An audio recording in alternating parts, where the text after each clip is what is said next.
¿Cómo están, queridos amigos? Muy buen día. Usted nos puede sintonizar su programa, solo suyo, nada más que suyo, 7F, Ecuador por más democracia, en la 95.3 en la capital de los ecuatorianos y la 94.5 en el noroccidente de la provincia de Pichincha. En los controles, el abuelo Javier Bisuete, por ahí también anda el señor Toretto. Por ahí también anda el papá. Tenemos al papá de Richard Carapaz en estudio también. El banderillero Acosta. Mañana está de cumpleaños. Mañana está de cumpleaños del banderillero Acosta. Ya está con los achaques y se le duele un poco la rodilla. Mañana traemos del cabeza. A la Carla también le está doliendo la rodilla. No me duele. No todavía. No, bueno, está bien. Yo estoy perfecta. Con ustedes, decirles que no se muevan, sintonícennos por favor. Nos pueden también seguir a través de la transmisión en vivo. Mucha lluvia en la capital de los ecuatorianos, como que quiere salir el sol, como que no. Pero yo, muy bien acompañado, como siempre. Escurridiza, ¿cómo estás? Buen día. Buenos días, Andresito. Muy buenos días a todos ustedes. Bienvenidos a 7F, Ecuador por más democracia, 9 de la mañana y 8 minutos en este 28 de abril del 2021. Gracias por retransmitirnos y también por, obviamente, sintonizarnos en la www.pichinchacomunicaciones.com.es en el mundo entero y también en nuestras redes sociales. Ya saben que estamos en YouTube, en Twitter, en Facebook, en Instagram como Pichincha Comunicaciones. Twitter. El pajarito azul nos gusta mejor. Nos gusta más a nosotros. Twitter. Y nos pueden seguir, obviamente, en el pajarito azul al querido Andrés Durán, como Andrés Durán S y @Salomé181. Nos pueden seguir ahí en Twitter. Así que un abrazo enorme para todas y cada uno de ustedes. Hoy un día, Dios quiera, histórico para el país. Ya lo vamos a comentar un poquito más adelante. Bien emocionada, antes de que con me expectativa del programa, ¿cómo amaneciste? Él me dice antes de que me politices el programa. Ese estuvo el chiste de la mañana. ¿Cómo amaneciste? Muy bien. Yo creo que con mucha esperanza, con nuevas esperanzas de que el día de hoy haya una favorable en la Corte Constitucional para la despenalización del aborto en caso de violación. Es un tema muy delicado, es un tema que hay que tratarlo con pinzas. Creo que hoy en la mañana Alexis Moncayo lo hizo muy bien, acompañado de la abogada Soledad Angus, comentó sobre la parte obviamente contractual, la parte de los derechos. Así que bueno, postura? Mi postura completamente a favor. Ajá. Completamente a favor. Yo creo que la despenalización del aborto en caso de violación es una necesidad urgente en estos momentos en los que vivimos.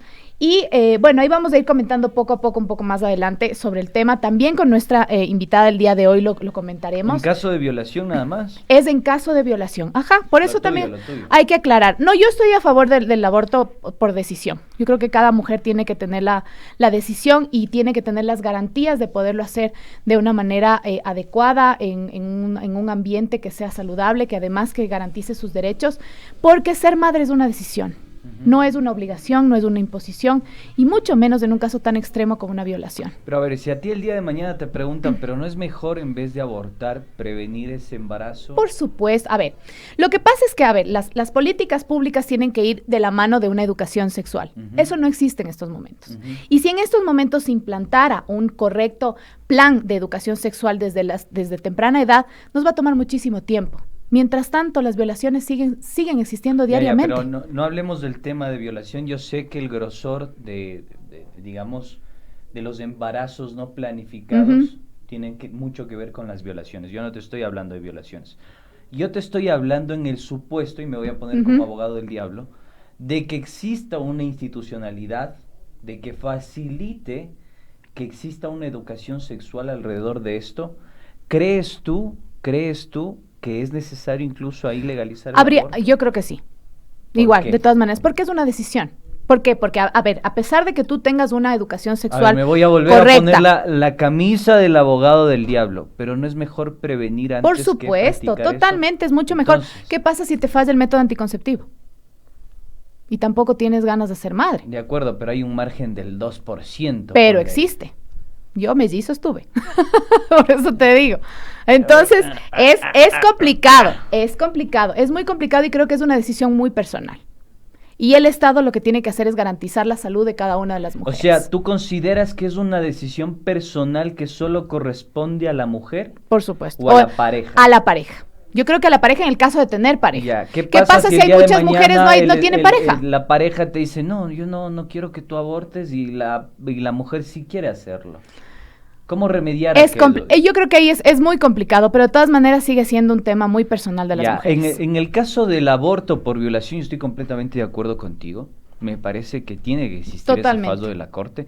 En el caso del aborto, digamos, en caso de violación, esta concepción autonomista que existe, porque hay que decirlo también, o sea, a mí me incomoda cuando se habla desde el feminismo sin tomar en cuenta las divergencias que existen alrededor del tema. Lo que pasa es que cada caso es indistinto. Entonces, cada caso es único también. Por eso mismo te estoy citando. Cuando existe esta premisa, esta conceptualización del aborto desde la orientación autonomista, yo no estoy de acuerdo. A mí me parece que hay que discutirlo y hay que profundizar en aquello. Total.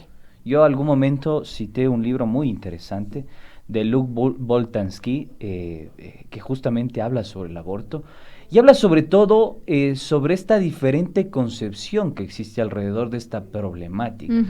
Yo creo que te comentaba algún momento es un tema que hay que tratarlo con pinzas, Andrés, y como te digo... Yo creo que hay que abrir el debate. Sí, es personal. Mira, es personal. Y cada uno, de la misma manera que somos tan diversos los seres humanos, es la forma como se debe tratar cada caso. Por ejemplo, tú tienes una persona que tiene una enfermedad X, no sé, me imagino un cáncer, un diabetes o lo que sea. El médico te trata como persona individual. Es decir, te ve y te dice, bueno, cómo ha sido tu vida, cómo ha sido tu forma de alimentación, tu estilo de vida, etcétera, etcétera, si tienes otras patologías. De todas maneras, también se debería tratar este tema como un tema sumamente personal y como un tema, además, de cada una de las mujeres, porque todos los casos son distintos, todos los casos son diferentes. Entonces, no podemos enmarcar a todos como iguales, pero sí necesitamos una ley que por lo menos en este caso, en el caso de la ley, en el caso de violación, y mucho más si es una menor de edad, garantice los derechos de estas mujeres. Porque no porque el aborto sea ilegal, quiere decir que no se lo haga. Se lo hace en condiciones infrahumanas, poniendo en riesgo la vida de las mujeres, poniendo en riesgo la vida de esas niñas. Porque al momento de obligar a una niña que ha sido violada a ser además madre por obligación, le estás quitando todos los demás derechos. Derecho a educación, derecho a la salud, derecho a trabajo, derecho a absolutamente todo. Yo estoy completamente de acuerdo contigo. Y yo lo que digo es, generemos esa disección en la problemática. Totalmente. Sí. Separemos las condiciones en las cuales se practica el aborto y discutamos alrededor de eso. ¿Qué realmente necesita de una legalidad y qué realmente necesita de ser trabajado como una problemática y un fenómeno social? Esa es mi postura. Yo no estoy de acuerdo con el autonomismo por el autonomismo. Sí, totalmente, pero es una decisión de las mujeres. Es eso, o sea, a ver, vamos a hacer esto porque es mi decisión, porque es mi cuerpo y porque yo tengo que velar por aquello. Está bien, yo estoy de acuerdo con eso. Pero antes de tomar una decisión así, entendamos también las condiciones sociales, materiales, culturales. Por eso te digo que cada caso tiene que ser visto de cada manera. Vos dices cada caso, pero en la práctica estamos despenalizando el aborto por violación porque es un problema social. Totalmente. Entonces yo no quisiera solo partir en este caso desde el caso individual, sino desde la generalidad del problema. ¿Me comprendes? Sí. Entonces yo sí creo que el Ecuador necesita discutir a fondo esta problemática. Y qué bueno que lo estemos discutiendo. En algunos casos y este fenómeno en otros.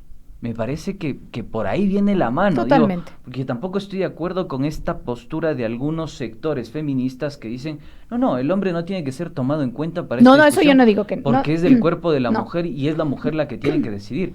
En parte tiene razón. O sea, en otra parte hay una composición social y cultural que hay que discutirla, comprenderla. Recordemos que también hay muchos embarazos que se dan en casos de mujeres solteras, de madres solteras, donde no hay la otra parte que decida. Si es que hay la otra parte, que es decir, la de los hombres, que está ahí un hombre que quiere y que es partícipe del embarazo, obviamente su decisión es importante y eso no hay que decirle que no. Hay un dato perturbador alrededor del aborto en Guayaquil. Estoy totalmente de acuerdo que tiene que ser tomada en cuenta Joa Cedeño nos escribe por interno y dice, es un problema de salud público totalmente y debe ser visto así.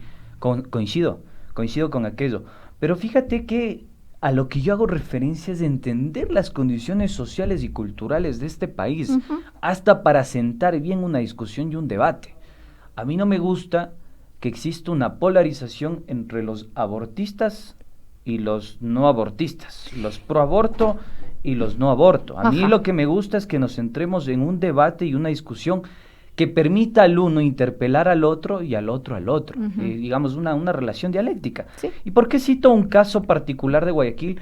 Porque en algún momento se hizo una encuesta en Guayas y el 70% de la población en Guayas no está de acuerdo con el aborto. Totalmente. Entonces yo me pregunto si realmente entendieron las condiciones materiales. Permíteme cerrar con esto, yo sé que te apasiona este tema, pero quiero explicar también mi parte, mi versión de los hechos, para que podamos también agregarle un poquito más de leña al fuego, ¿ya? Yo me preguntaba cuál es el verdadero problema.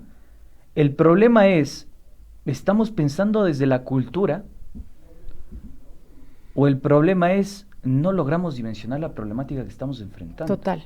Yo creo que ese es uno de los temas grandes. 466 casos de femicidio desde el año 2018. Y la gran mayoría son realizadas por las personas que están cerca de estas mujeres. Por supuesto. Además, Ecuador tiene la tasa de embarazo prematuro en adolescente, la segunda tasa más alta de América Latina. Así es. Yo no creo que muchachas de 13 o 14 años hayan decidido ser madres. Recordemos que si es menor de edad siempre es una violación, porque un menor de edad no tiene el consentimiento. Tú lo planteas así, pero insisto en esto porque me parece que no entendemos las condiciones culturales en las que opera este país. Pero es que mira, Andrés, yo te digo una cosa, una niña menor de edad, una mujer, no es una niña, siendo menor de edad, llega a ser madre, se violan un montón de otros derechos y ahí se precarizan un montón de otras cosas, que eso lo vamos a comentar con nuestra invitada del día de hoy. Porque deja de estudiar, muchas veces es madre soltera, en la gran mayoría de las veces. Muchas veces, además, son mujeres, son niñas de escasos recursos, donde también sus familias les rechazan. Son botadas a la calle. ¿Qué hacen esas niñas con otro bebé ahí al lado? Entonces hay una precarización, dejan de estudiar, precarización laboral. ¿Qué les toca hacer? Salir a las calles a trabajar para mantener un bebé. Entonces eso también es violentar la vida de esas niñas. Es quitarles la posibilidad de ser libres, es quitarles la posibilidad de ser profesionales, quitarles la oportunidad, además de que sean un aporte también productivo para la sociedad. Entonces, justamente por eso hablamos de un problema de salud pública.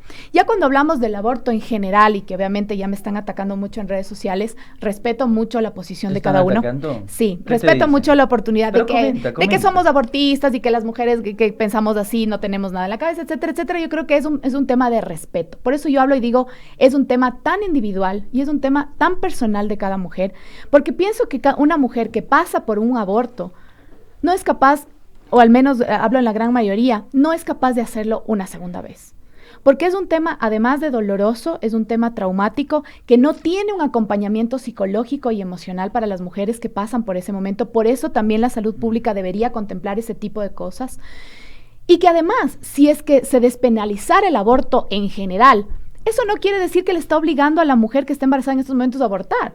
Si una mujer está embarazada y está feliz y quiere ser y tiene todas las hermosas condiciones, porque ser madre es una de las cosas más maravillosas que existe en el mundo, lo digo porque soy mamá y porque decidí serlo, tuve la oportunidad de decidir, no quiere decir que porque hay una ley que permita el aborto, quiere decir que todas las mujeres tenemos que ir a abortar. No, es una decisión personal. Es simplemente no criminalizar a la mujer que ha pasado por una violación y que encima de pasar por una violación tiene que ser encarcelada o tiene que ir a abortar en un lugar clandestino donde puede perder su vida.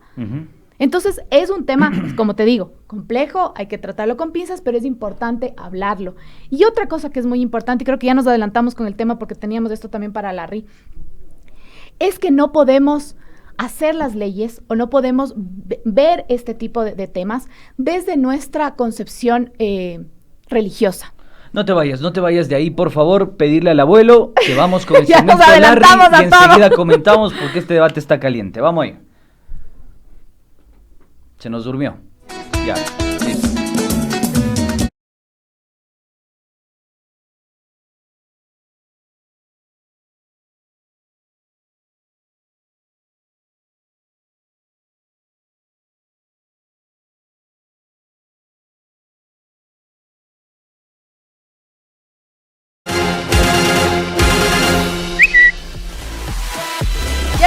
una con Lara. 9:22, se nos durmió el abuelito, Sí. no importa, está animado.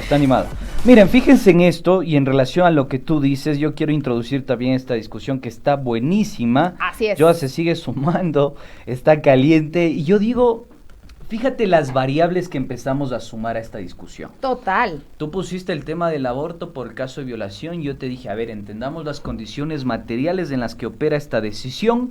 Estoy de acuerdo en parte, no estoy de acuerdo con ese discurso autonomista que piensa la decisión desde el cuerpo, desde la potestad autónoma del individuo, sin entender las condiciones culturales, sociales en las que está inmerso. Ya, esa es mi salvedad, la que yo hago. En parte estoy de acuerdo, en una parte no me gusta esta composición de un sector del feminismo, etcétera, etcétera. Y yo aseguraba estas condiciones culturales, y fíjate lo que me dice Joa, y creo que suma y abona en el debate, porque Joa dice, no se les puede pedir que a los psicópatas violadores entiendan las condiciones culturales y sociales en las que están inmersas Es que ahí es... la violencia sistemática de la mujer. Permíteme, por favor. Siga. Nada más. Yo digo algo. ¿Viste cómo vamos sumando variables al tema? Es que es muy... Se suma el muy tema de la complejo. violentación a la mujer, se suma la violencia estructural, pero yo sí quiero hacer una salvedad acá. La violencia efectivamente afecta de mayor manera y mayor grado a las mujeres y a los niños. Obviamente porque, digamos, son los sujetos de mayor vulnerabilidad en una sociedad patriarcal, Ujú. capitalista, hay que decirlo. Hay investigaciones empíricas sobre esto. Pero la violencia no solo es un malestar a las víctimas de esta violencia. Porque la violencia es un círculo vicioso. El otro día teníamos la posibilidad, y Carla nos acompañó, Ujú. de conversar con el doctor Jaime Torres. ¿Cómo se explica la violencia en la sociedad? Por varios factores.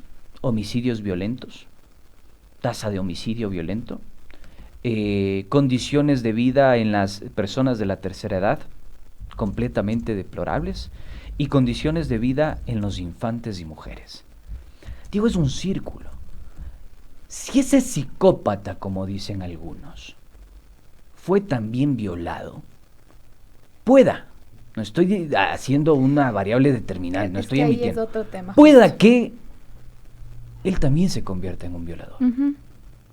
Entonces, Pero- ojo, hay que tomar esto con muchísimas pinzas. Pero ¿sabes por qué ocurre y ampliar eso, el Andrés? debate y sumar variables. Porque este tipo de víctimas no tienen reparación de esos daños y no tienen una atención integral que debería ser garantizada por la salud pública también, para que justamente no se repitan estos casos. El día de ayer justo yo conversaba con unos amigos y hablábamos del tema de la sexualidad en la adolescencia. Entonces hablaba y decía, sí, es que mi hija esto, es que mi hija el otro, es que ya le he dicho a mi hija que tiene que cuidarse, es que claro, ya tiene 17 años y su primer novio y no sé qué, y el otro me decía, sí, es que mi hija también me dijo no sé qué, y la amiga de mi hija, y yo después de un rato me pongo a pensar, le digo, ¿sí se dan cuenta de que estamos hablando de sexualidad en la adolescencia y solo hablan de las mujeres? ¿Por qué? Porque la gran mayoría de la responsabilidad que recae sobre la sexualidad, claro, porque somos las mujeres las que nos embarazamos, recae sobre las mujeres. ¿Y dónde está la educación sexual? A los chicos, a los varones, donde también ellos tienen una carga sumamente grande, socialmente, entre el grupo de amigos, etcétera, etcétera. Y también hay niños que son víctimas de violación sexual. Los hombres nos lloran. Los hombres no Los lloran. hombres no tienen que sacar los Serás gases al machito. bebé. Los machitos Los no hombres lloran. no cambian pañales, los hombres ¿Cómo no se así? meten a la cocina. Los niños no Son juegan mentiras. con muñecas. Son mentiras. ¿Por qué? A ver, y yo creo que alrededor de lo que tú planteas, y también veo alguna intolerancia en las redes sociales, yo decirles a mis queridos amigos, oyentes, seguidores, de audiencia en general, la intolerancia nos lleva a no comprender nuestras condiciones. Totalmente. La intolerancia nos lleva a sesgarnos frente a nuestra realidad. La intolerancia, lo que, digamos, ha forjado en estos años es la escasa comprensión estructural, real, material y hasta cultural de lo que somos. Algún momento, mira que no es es un ensayo, ¿no? El libro Señas Particulares de Jorge Enrique Adún, digamos, eso evidencia bastante de qué adolece el Ecuador. Entonces, cuando no nos podemos encontrar en nuestra realidad material, estructural y cultural, vamos a tener una incapacidad por describir cuáles son las principales dolencias como sociedad. Entonces, cuando no podemos explicar las principales dolencias como sociedad, nos venden cualquier cortina de humo. Yo tampoco estoy de acuerdo, así como no estoy de acuerdo con esas personas que dicen abortistas y reducen el debate y la discusión a un eufemismo, a un ataque, a una adjetivación. Tampoco estoy de acuerdo con las personas que dicen Opus Dei, curuchupas, porque eso también es reducir el debate. Así es. Por eso yo digo que hay que ampliar la discusión, el debate, entender nuestras condiciones culturales y sociales, tratar de interpelarlas, hablar con datos empíricos. Por supuesto que tiene una carga ética y moral esto, pero por supuesto que sí, todo tiene una carga ética y moral. El mismo hecho de que estemos sentados en este espacio y sea este medio de comunicación, tiene una carga ética y moral. Eso es indiscutible, pero ¿cómo hacemos para que esa carga ética y moral se sujete a la evidencia empírica, a las cifras, a los datos, al contexto, a la salud pública, a las condiciones sociales y culturales, a la religión también? ¿Por qué no? Entonces yo sí creo que hay que abrir una discusión y un debate donde tu criterio, el mío y el de otro puedan ser incluidos. Hablemos un poco entonces de... Y sobre todo las principales víctimas de esta sean saneadas y reparadas, porque algunos hablan... No son atendidas. De Estado machista, violador y opresor. A ver, yo sí quiero hacer este antecedente. La persona que viola posiblemente también fue violada.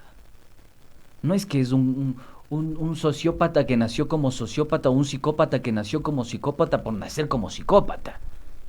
Digo, ningún ser humano nace con esa condición o esa patología o adolece de aquello. Hay libros, ustedes pueden chequearlo.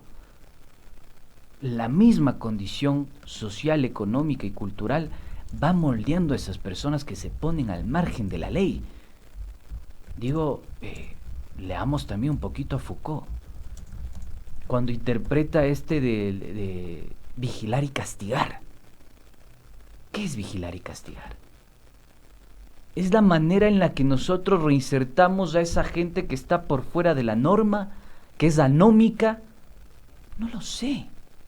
Esa es la discusión que tiene que dar el Ecuador. Por supuesto, es que hay que hacer un tratamiento integral, Andrés, porque la violencia sexual de los niños los hemos visto en los círculos donde ellos más deberían sentirse protegidos, en su casa, porque la mayoría de violaciones que se dan a las niñas, por ejemplo, es de parte del tío, de parte del padre, de parte del padrastro, el hermano, el vecino, incluso en las aulas. Increíble. Incluso en las aulas escolares, donde se supone que es el segundo lugar más seguro para ellos. La pandemia ha agravado este tema.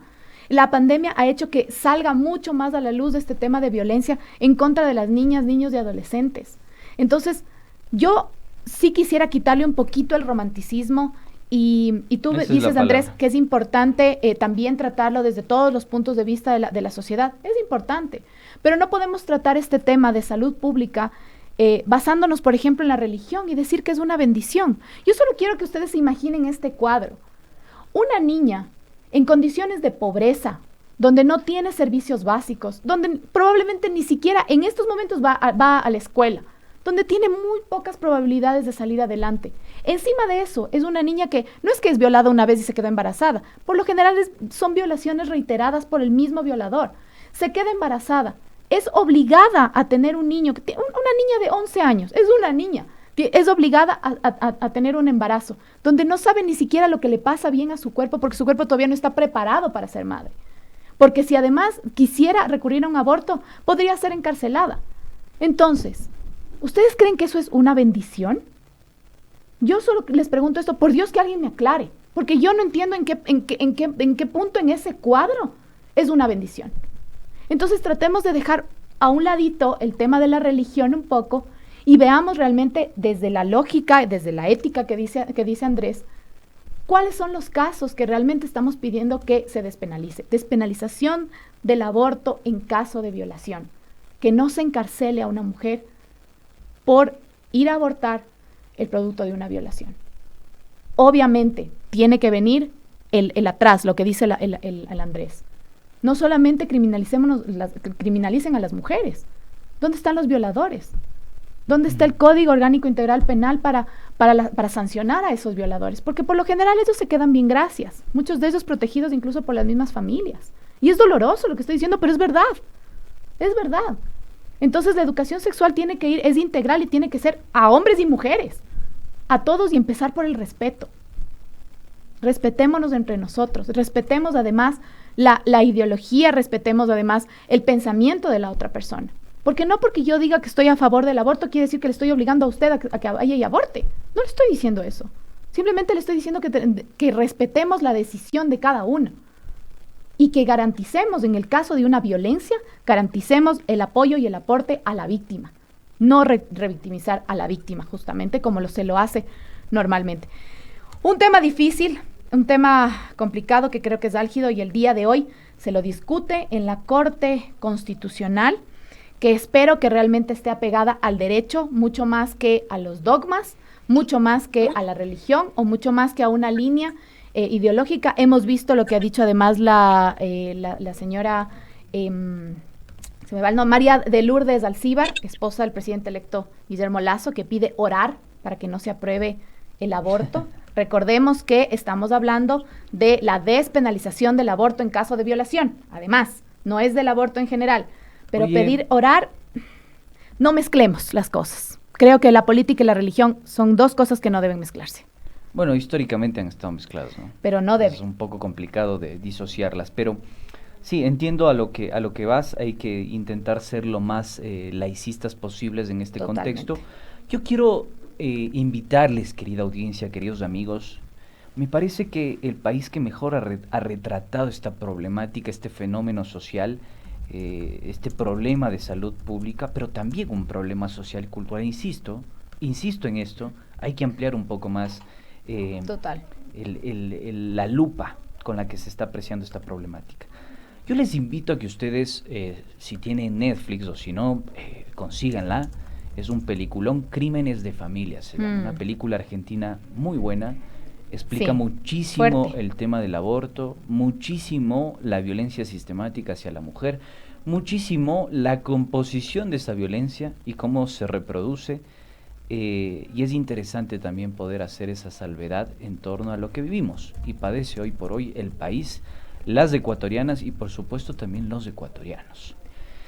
Sin más preámbulo. Solamente recordar, Andrés, que la Fiscalía del Ecuador recibe 11 denuncias diariamente por violación. Las víctimas son niñas menores de 14 años y los perpetradores son personas cercanas en el 95% de los casos. ¿Cuántas han sido procesadas? Ese dato no lo tengo, lo voy a buscar, pero creo que no todas, al menos no muchas. Muchas de ellas a veces son encarceladas por días y se los deja libres otra vez. Entonces, también deberíamos empezar a pensar esa reforma a la ley que también haga justicia con las víctimas. Y un libro que había invitado a la querida audiencia también para que lo pueda consultar, de Luc Boltanski, el francés, Los usos sociales del cuerpo. Por favor, léanlo, obligatoriamente léanlo. Ahí también se va a entender estos sucesos y se va a ampliar mucho más este debate y esta discusión que es tan importante para la sociedad ecuatoriana. Y brevemente decirles que la Corte Constitucional revisará artículos sobre el aborto punible y aborto consentido, ¿sí? Es urgente, fue el llamado de colectivos de mujeres y organizaciones de derechos humanos. Niñas no madres, enfatizaron. La Corte Constitucional incluyó en el orden del día de la sesión para este miércoles 28 de abril de 2021 revisar la demanda por inconstitucionalidad del artículo 149 y 150 del COIP, Código Integral Penal, referente al aborto punible y aborto consentido. Es urgente, fue el llamado, insisto en esto, es urgente, fue el llamado por parte de colectivos. Su urgencia, explicaron, es por las alarmantes cifras del país, y aquí sí venimos con evidencia, ¿sí?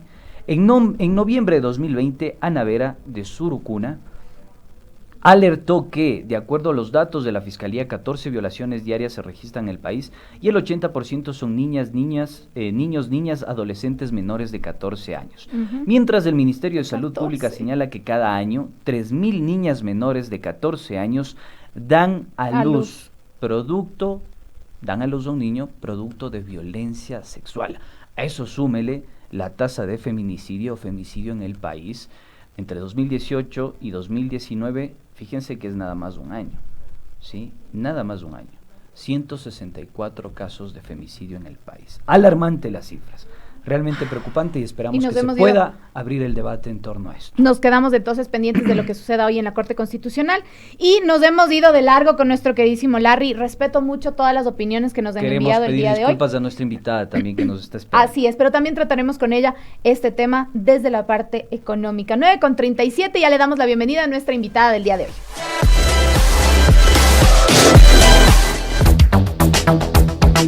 El que sabe, sabe. Síguenos en www.pichinchacomunicaciones.com.es. Volvemos 9 de la mañana con 38 minutos. ¡Qué debate, eh! ¡Qué debate, señores! Nos hemos Ustedes puesto álgidos. Pueden ver en los comentarios en redes sociales, está que arde. Hay unos que le dan palo a la Carla, otros que me dan palo a mí. Yo decirles algo. Pero es importante discutir estos temas. Yo decirles algo. Gracias. Los periodistas, más allá de sus posturas, son simples interlocutores. O al menos yo entiendo así. Ese es mi horizonte. Así entendí este oficio cuando leí a Alejo Carpentier. Así que yo soy un simple interlocutor. O intento serlo. Perdón si hay una salvedad ideológica en aquello. Pero bueno, vamos entonces con el tema.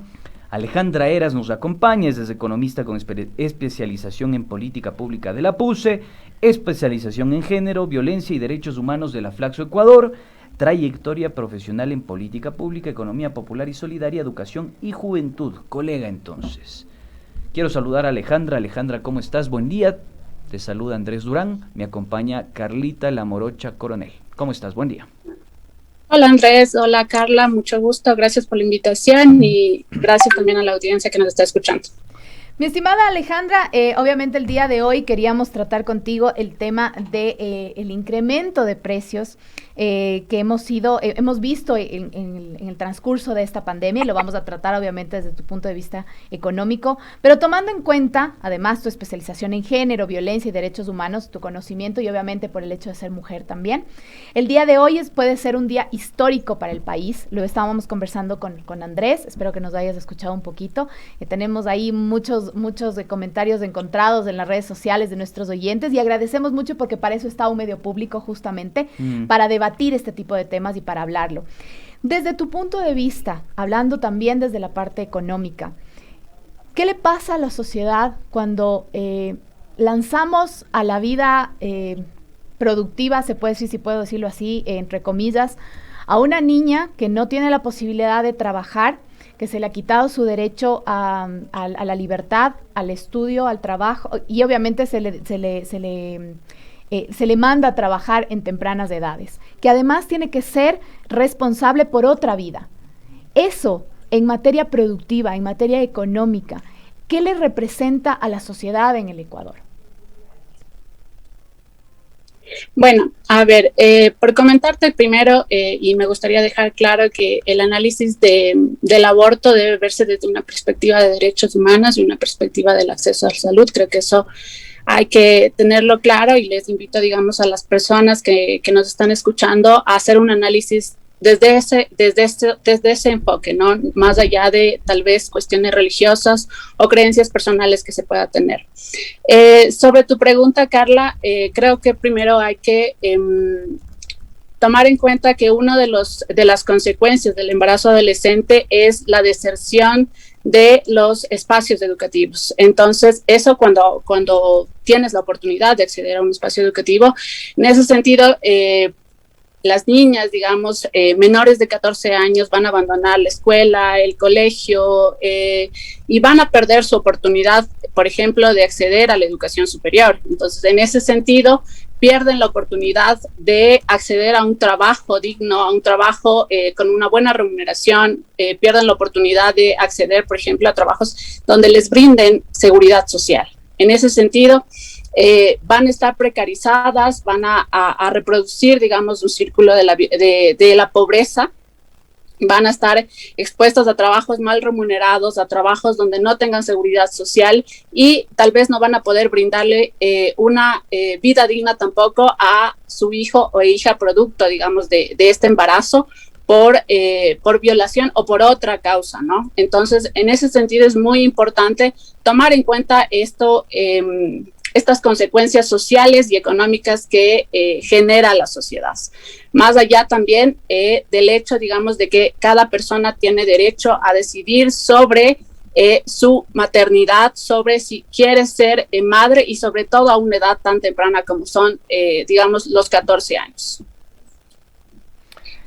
A ver, algunas cosas sobre este tema, Alejandra, que me parecen importantes mencionarlas. Ya lo discutíamos en este espacio con Carla, y es justamente la injerencia del poder público en aquello. Digo, injerencia, siempre ha estado, ¿no?, presente, pero hoy se vio con más claridad.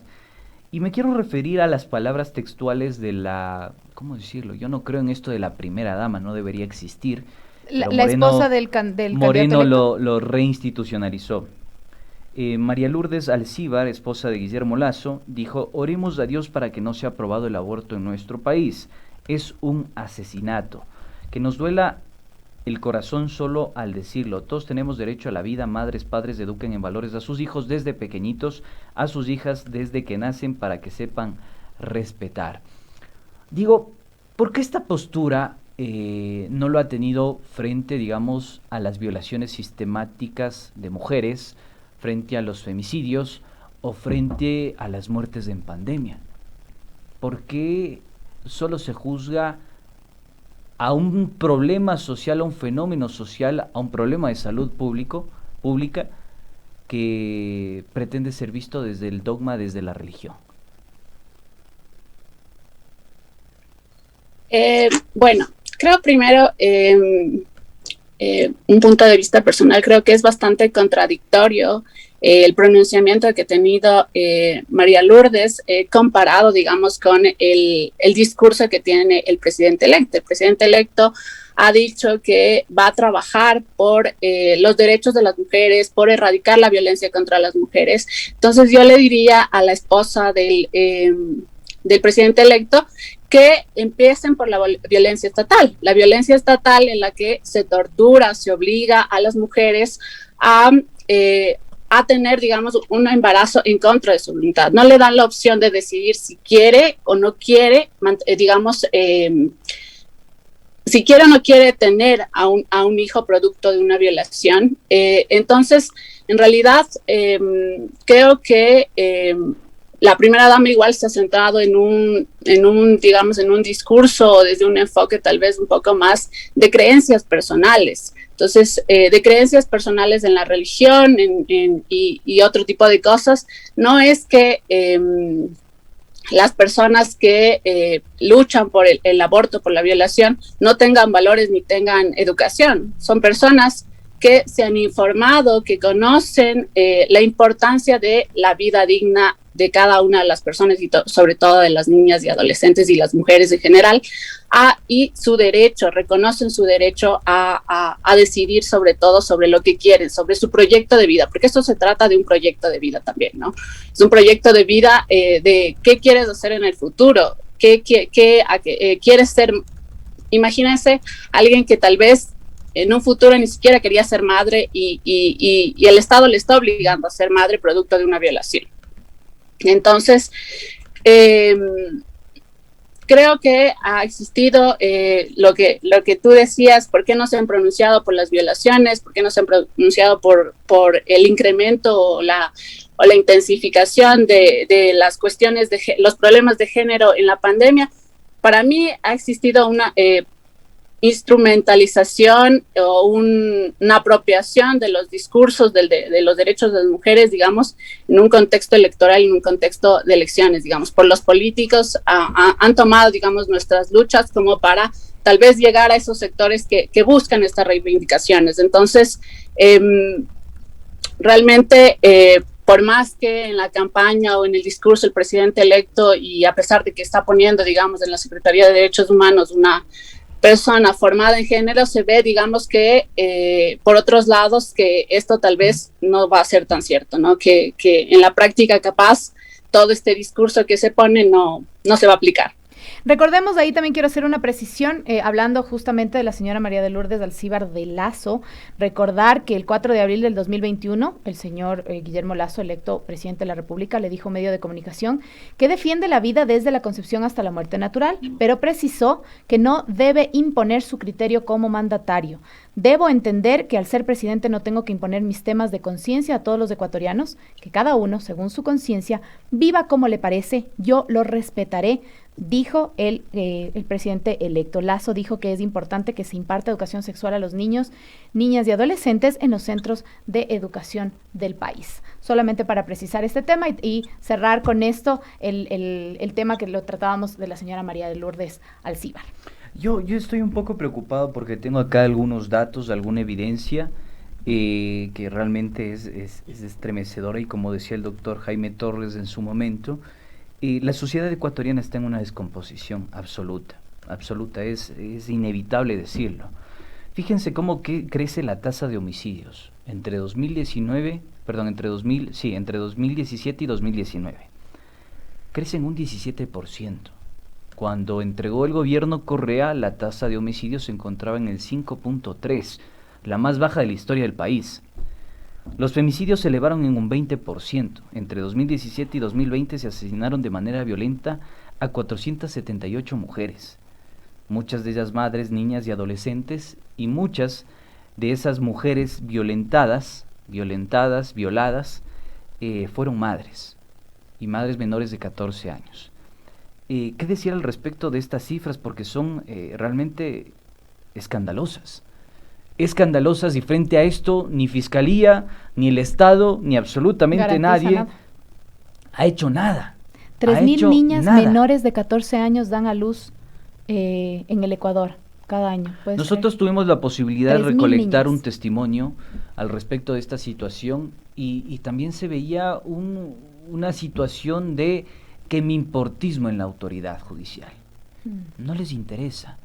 Incluso falseando las condiciones de muerte de muchas mujeres violentadas. No puedo citar el nombre de la persona porque nos pidió off the record, pero esta persona nos comentó que agentes de la policía de la DINASED habían falseado las condiciones de muerte de su hija, cuando en la práctica había sido violada, y violada reiteradamente. Y le pone como muerte natural, ¿no? Y le pusieron como muerte natural en el parte, en la causa de muerte. ¿Cómo entender aquello? Porque esto habla de una grave situación institucional que tiene que ser saneada. ¿Qué piensas al respecto, Alejandra?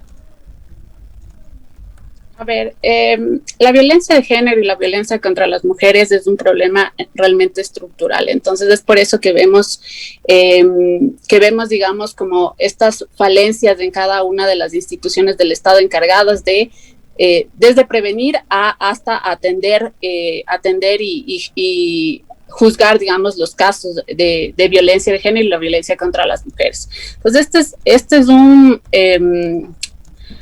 problema que para mí se soluciona, no se soluciona, no es, digamos, un camino corto, sino es un camino para mí bastante largo, con el tema de educación en derechos humanos y con enfoque de género.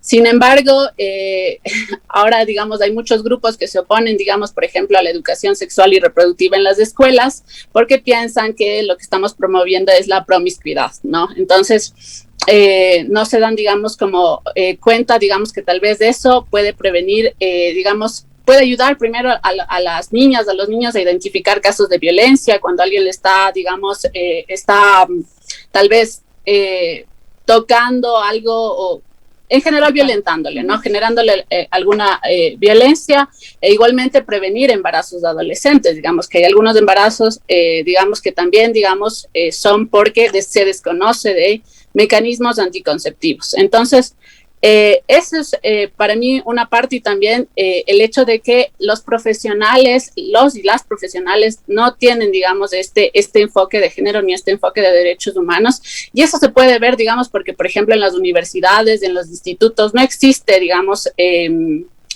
no existe de forma amplia, de forma generalizada, esta transversalización del enfoque de género en distintas carreras, como por ejemplo una de ellas debería ser esencial, el derecho con enfoque de género, el tema, por ejemplo, de profesiones que están, digamos, en todo este proceso de atención, como psicología, medicina, deberían tener un enfoque de género como para el momento de tratar casos como el que acabas de contar, digamos, se trate de la mejor manera posible sin una revictimización a la víctima y se concluya o se juzgue de forma adecuada, ¿no? O sea, se juzgue a la persona que ejerció la violencia de forma, digamos, como debería ser, ¿no? Como está establecido. Creo que hay mucha normativa alrededor del tema de la violencia de género, de cómo prevenir, de cómo tratarla, pero en la práctica no se aplica porque tampoco tenemos profesionales que tengan este enfoque de género o este enfoque de derechos humanos que debería ser básico en cada una de las profesiones para evitar este tipo de casos y para ir disminuyendo la violencia. O sea, como tú decías, 478 mujeres han sido violentadas, han muerto de forma violenta, cada 3 días muere una mujer por un femicidio, entonces es un constante, ¿no? Esto es algo estructural que hay que pensarlo de esa forma y la política pública debe pensarlo de esa forma para poder abordarla de mejor manera. Recordemos además que vivimos en un gobierno, hemos vivido un gobierno que ha quitado completamente, incluso hasta el presupuesto para erradicar la violencia en contra de las mujeres. Entonces, realmente la pandemia nos cogió a las mujeres completamente desprotegidas y, como decía hace un momento, visibilizó mucho más esta problemática dentro de los hogares y dentro del núcleo familiar.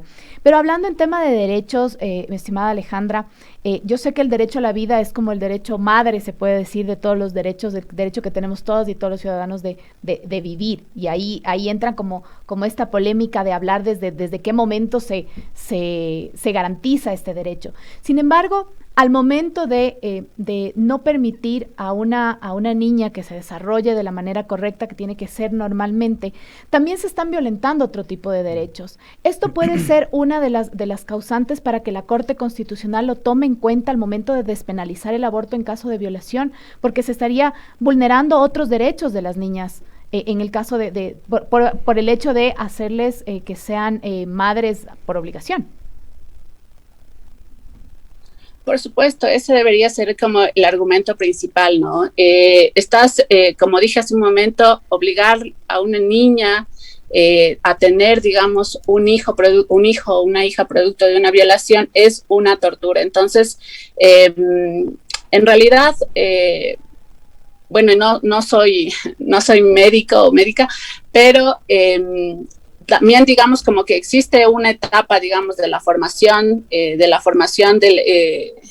embrión, digamos, en la que es, digamos, y en la que en otros países, digamos, se ha consentido, se ha aprobado, digamos, el aborto, ya sea por violación o por otras causas, en las que, digamos, no estás vulnerando ni no estás, digamos, como algunos grupos dicen, que por poco, digamos, el feto ya está llorando, le estás agrediendo, le estás causando daño. Eso no es cierto. Creo que hay que analizar también desde el punto de la biología hasta qué etapa, desde qué etapa realmente el feto empieza a ser consciente. Y en realidad ningún país ha permitido, digamos, como el aborto a partir de esa etapa, ¿no? Entonces es antes me parece que son las 12 semanas máximo.